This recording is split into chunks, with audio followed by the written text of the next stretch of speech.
The views and opinions expressed on any program are those of the producers and/or the persons appearing on the program, and do not necessarily reflect the views and opinions of FRC Media, Bristol Community College, or the City of Fall River.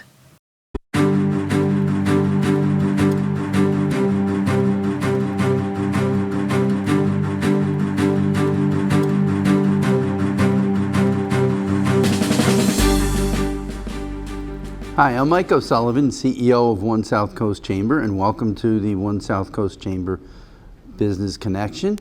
I'm joined here today by our Vice President of Marketing and Events, Katie Green. Welcome, Mike. Katie. Thank you. Great to be here as always. It's great to see you. Thanks. So we, as always, have a busy calendar. And we just wrapped up our Congressional Luncheon with Jake Auchincloss that we held at the Fall River Country Club.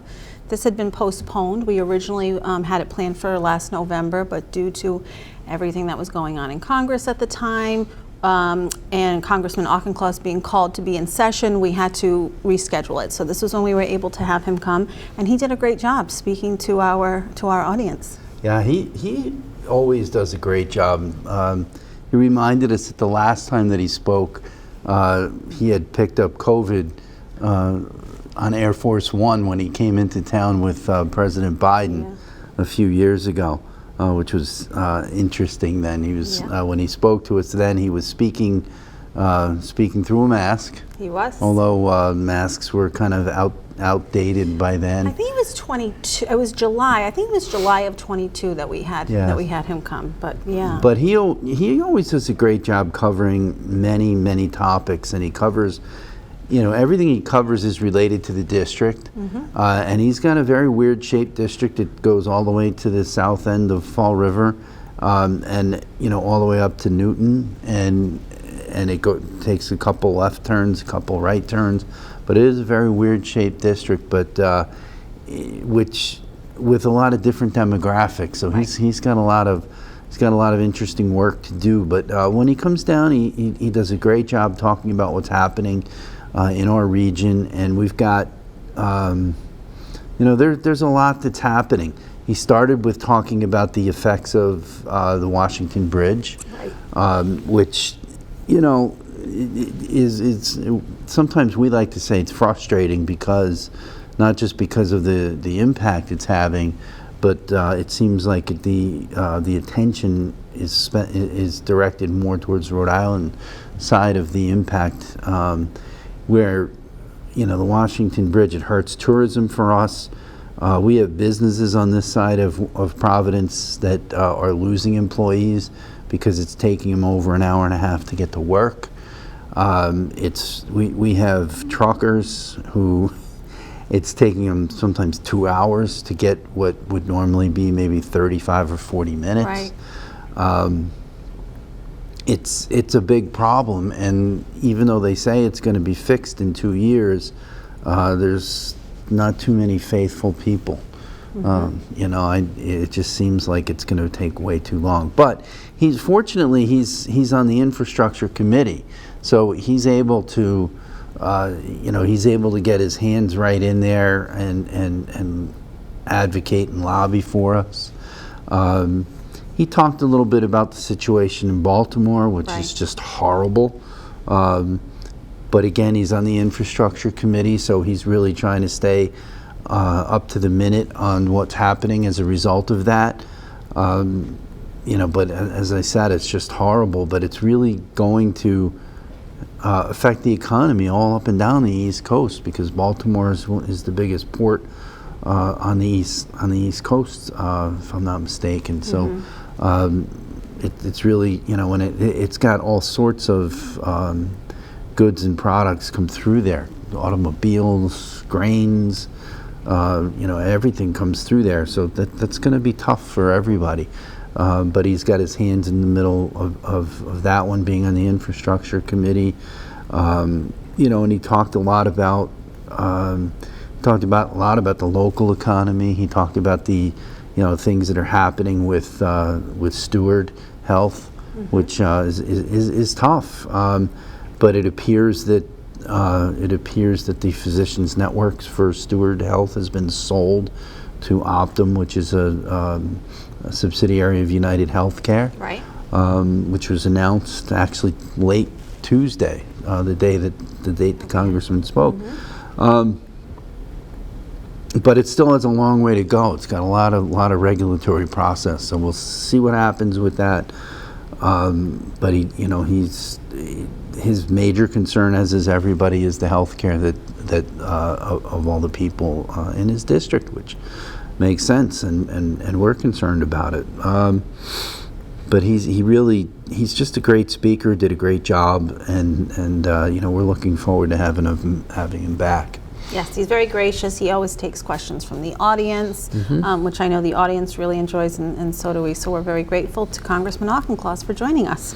Yeah, he even tolerated my crazy college basketball question about NIL, and he's not a fan quite like me, but he was gracious enough to point us in the direction to figure out what might happen in Congress. But, you got to have fun with these things. Fun.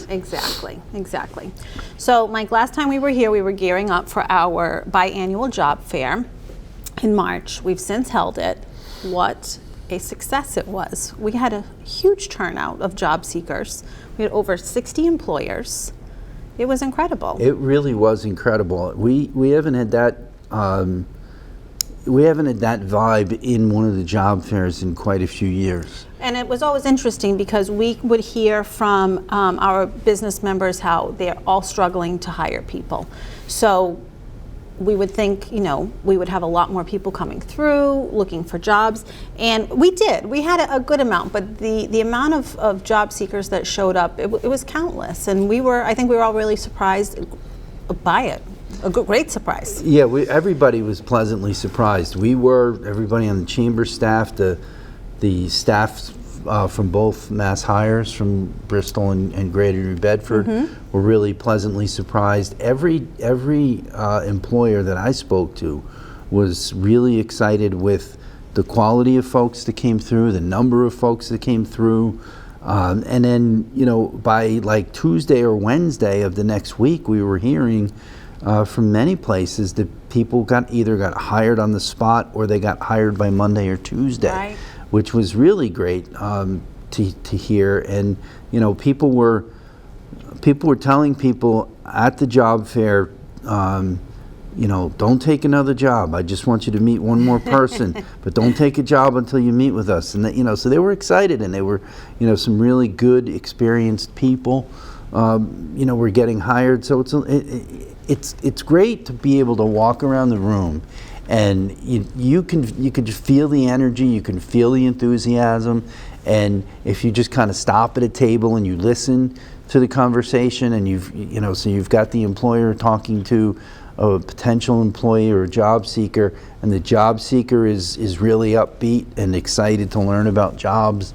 That type of thing. It really was fun to be a part of that one, and everybody right from the beginning to the end was excited about it, and you could tell because it went to 2:00 and it was like 1:45 maybe, and a few people started packing up. The last few times it might be 1:00 and people were packing up, right? Because it's just it wasn't as exciting, and there wasn't as much of a crowd, but the crowd just kept coming. I mean, there was still people coming at 10 of 2. Right. Still people walking through the door. So it was a great, it was really a great event. And I have to give a shout out to Cliff Atherist, our Director of Membership and Retention, who put it all together. Of course, you had done the last one, so he followed a lot of your lead, asked you a million questions, but as it turned out, he really did a great job. And the day of, he still may have had a few questions the day of, but he really did a great job just leading it and pulling it all together, and it really went off without a hitch. So definitely a shout out to Cliff as well. Cliff did a great job, and one of Cliff's strengths is listening to what our members need. I think he's really great at that, and that was his big concern when putting this job fair together was, what are these employers looking for? How can I help them? So kudos to Cliff. The energy was contagious in the room that day. And we just, I've said it a couple times already, but the amount of people that came through was incredible. And it can be overwhelming walking to a room full of people where you probably don't know anyone. There was a man that came in, he came all the way from the Boston area for this job fair, which I just thought, good for him. You're putting yourself out there, you're taking that risk. We had at least one, maybe two people where they didn't speak English. And that, I can't imagine not speaking the language, going there in this huge room with all these employers, how intimidating that must be. So kudos to those people who showed up for themselves to try and better themselves and find a new job. And I'm really happy for them. We have not, in the past, we haven't really seen it. When it was finished, we had not felt like we had seen the need that we needed interpreters. Walking away here, we definitely, this time we said the next time we have to try to get Spanish-speaking interpreter, Portuguese-speaking interpreter, at least those two. We really need those because it just, just to make it more comfortable for people. We really have to do that. Luckily, we had Dot, our Vice President of Finance. Yes. She speaks Portuguese, so she was there to lend a helping hand with that. So great event. Yeah, we had we can't forget Cindy Coe. I was just going to say that. We can't forget Cindy Coe. She did a great job with the headshots. We love Cindy. Always. She's a great photographer, and she really did a great job. Cindy's one of our chamber ambassadors as well. So Cindy Coe Photography, there she is right now, taking a headshot of one of our job seekers, and they were free. They were totally free. So. What a great thing to walk away with, a free professional headshot and some new connections. Awesome. Certainly. So Fall River State of Business with Mayor Coogan. We had that at the Fall River Country Club on April 3rd. It's always a great time with Mayor Coogan. Yeah, Mayor Coogan always does a great job just talking about, all the good things that are going on in the city, and there's a lot. There's a lot of great things that are happening in the city. In like 3 to 5 years, maybe even less, the city's going to look significantly different when the Route 79 project is done.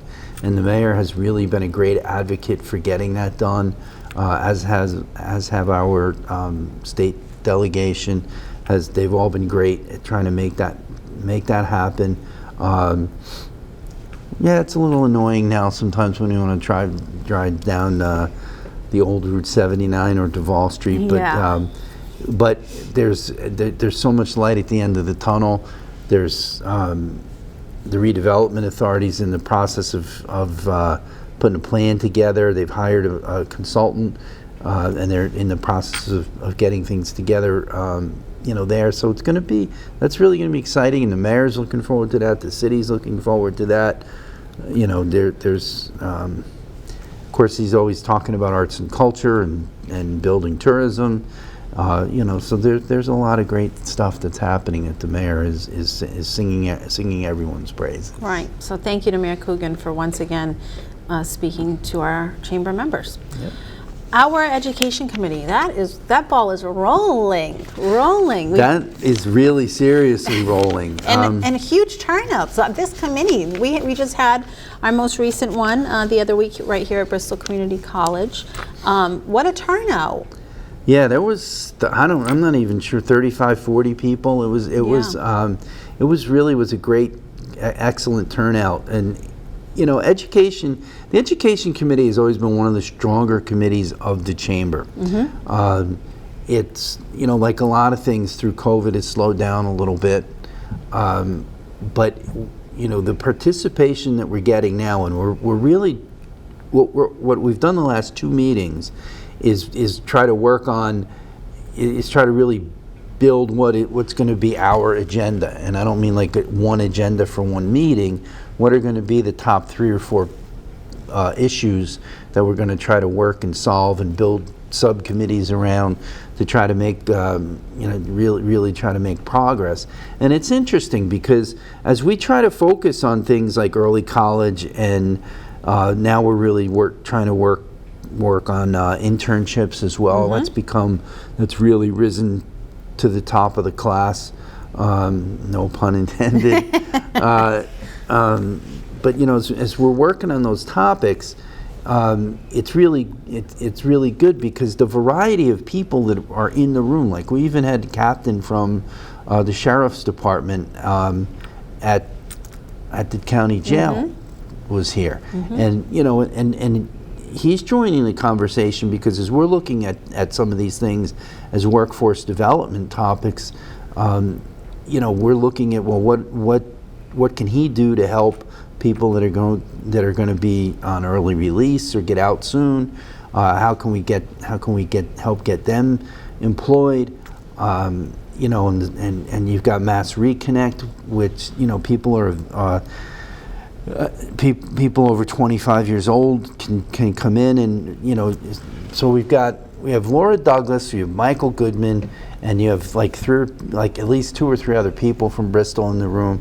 You have a couple people from UMass Dartmouth, and then you've got the public school superintendents are there, or chiefs of staff.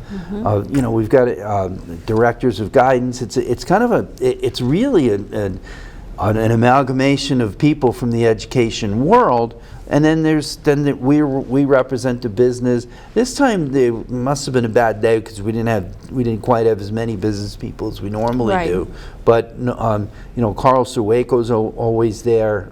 Chair of our education committee. He's the chair of the education committee. Unfortunately, he couldn't make it, but but it's just the combination of bringing those two together.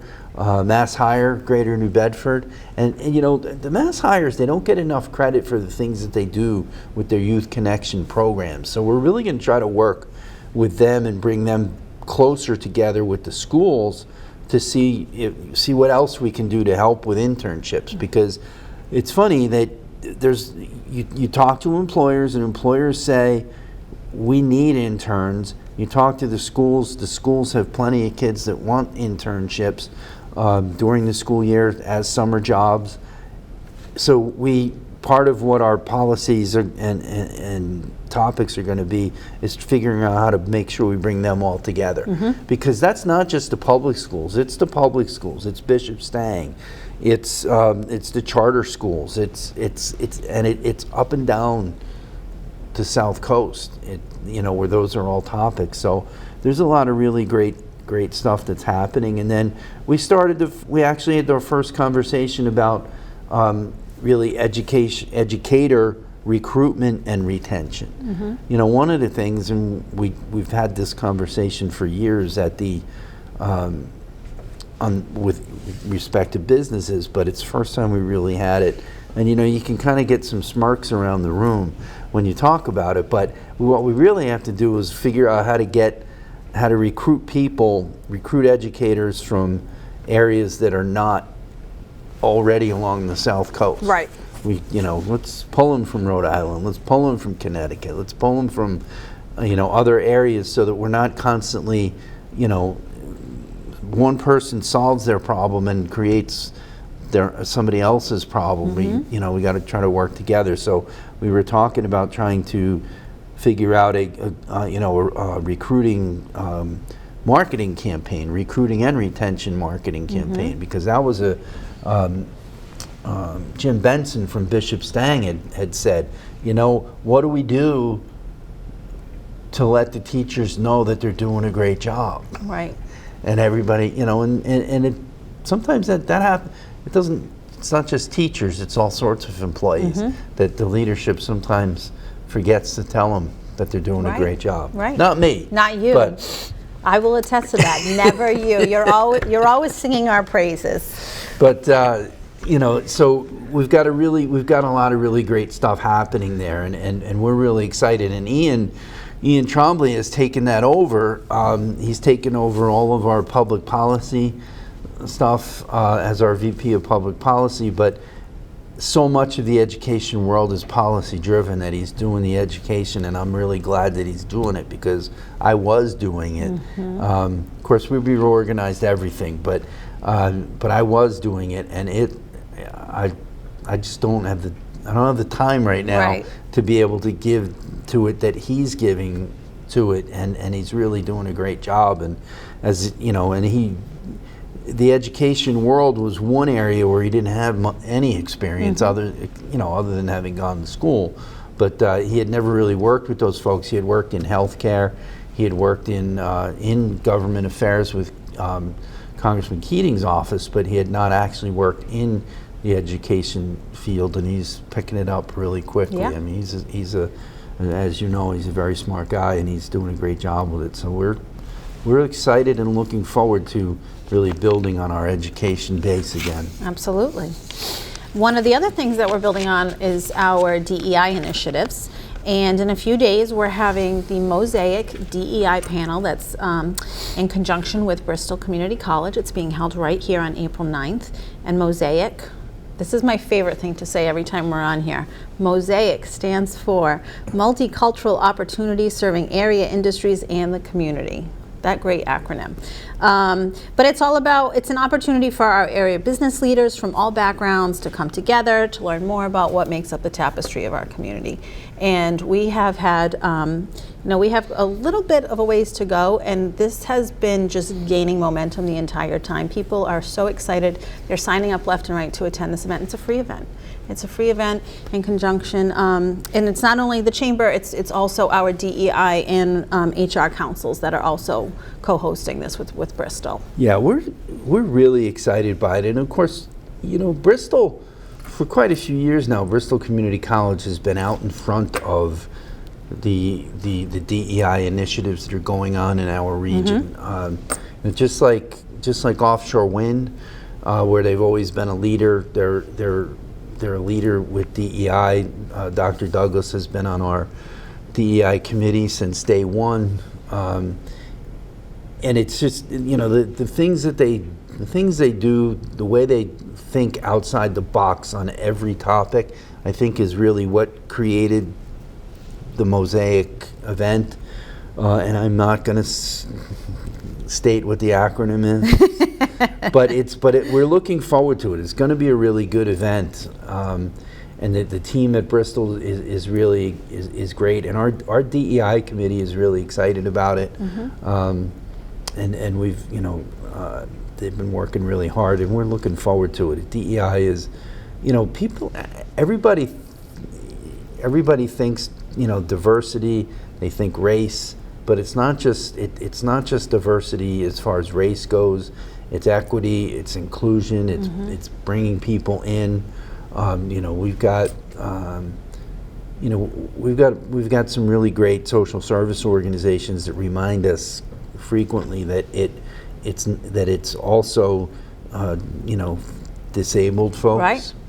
And we've got some great organizations that have great programs that have, folks may be disabled, but they're very capable of doing very good work, and they can solve some problems for people for companies that don't have enough staff. And it may not necessarily be the staff that you dream about, but it's the staff that can do the work. And it's a great partnership. Yes. And that's all the piece, and Dr. Douglas talks about that as well. How it's not diversity, equity, inclusion is not only a race topic. It's multiple topics. Right. Which is why I know the M starts for multiple. Multicultural. Multicultural. Yes. Yes. Yeah. So. Well, for anybody interested in attending, that's going to be held here at Bristol Community College on April 9th. The DEI panel, which we're excited to see what the panel has to say, that starts at 4 o'clock and goes until 5, and then Bristol is hosting a mixer afterwards from 5 to 7, I believe. So it's going to be a really great time. That's on a Tuesday. Now, our bi-monthly women's lunch. The ladies love this lunch. They love it. It's a great group of women. We had, I think I mentioned last time we were here, we had a record-breaking number for this event. For our February event, we did a whole Galentine's Day theme. I think we had about 60 ladies in the business community there. So we're going to have our next one on April 19th at the Rookery in Swansea, which is also, I guess I'm going to call it a women-owned business. It's a husband and wife and a daughter that own it and run it, the Tickles, and they're just wonderful people. And Lynn and Hannah are involved in the chamber with doing things with our women's lunch. So we're excited to be having that at the Rookery. April 25th, we're having our next Business After Hours. That's going to be hosted by Taunton Federal Credit Union. And they're not just in Taunton. They're going by the acronym more TFCU, I believe. So they're holding their Business After Hours in New Bedford at their semi-new Union Street location. They merged with another smaller credit union that was there. So we're excited for that event. And then April 29th, our annual golf tournament. That's going to be at the Country Club of New Bedford. We're excited. We're going to have gorgeous weather. We're just putting it out there. All the good. You did it last year. You kept saying we're going to have a great day because it was our first time doing it in April last year, and it worked. It's going to be 65 degrees and sunny. Perfect. It's not going to be like the weather we've been having all winter. No. No. Granted, we haven't been having snow, so I can't complain too much. But we've had Knock way on too wood. much rain. We don't want April Fool's Day snow. Remember the year that, were you, I don't know if you were living on the South Coast when that happened, but that was a terrible joke that Mother Nature played on us on April 1st. I remember we talk about having a foot of snow when we lived in upstate New York on Mother's Day one year. Wow. That was horrible. I would say like, so. Just talk about demoralizing. That was demoralizing. You just don't, even if they tell you that it's going to snow a little bit, to end up with a foot of snow on Mother's Day. In May, no way. That was terrible. No way. That was absolutely terrible. Yeah. And our three kids are still, they're scarred for life. I don't blame them. They are definitely scarred for life. But no, the April 29th is going to be a great day. The weather's going to be great. I think it's the first golf tournament along the South Coast. That's what we're saying. We don't hear about any other ones, so that's what we're just going to say. Yeah, there's a couple others that are earlier in the year, but not quite that early. Like the Fall River Lions Club has a golf tournament that's early in the year, but I think that's mid. It's in May. May, yeah. And I think the South Coast Business Alliance has one in May as well. But ours is actually is the first. But if you like to play golf, you can play in all of them. That's right. You can play in all of them. But the courses will be ready. We're just about ready when we play. So we get everything rolling. We get everything rolling. Yeah, we're looking forward to Yeah. it. It's a fun day. It's a really fun day, and we're looking forward to it. And it's open to anyone. You don't have to be a chamber member to play. So if you would like to play in our tournament, you can get more information on it on our website at onesouthcoast.com. And I think that about wraps it up. I think it does. Thank you very much, Katie. It's been great having you. As always, it's fun doing the show. Flies by. That's right. Thank you. Thank you very much. Have a great weekend.